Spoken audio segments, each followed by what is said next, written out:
Let's put on some Stonehart Fangs. What you'll need: the fangs, obviously, the included wax beads, access to really hot water, a few utensils, and last, some sort of dry towel, napkin, or Q-tip.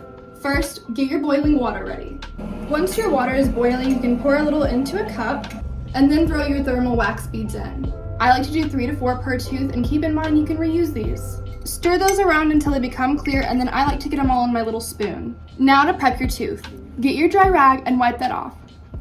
You're gonna wanna keep those dry, so you're gonna look a little silly like this for a second. Get your gunk in your tooth, smack it in there,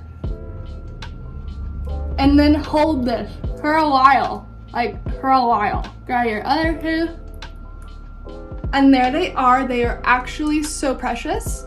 A few tips for the fangs. If you go out drinking, use a straw. If you bite someone, they will leave marks, and it does hurt a lot.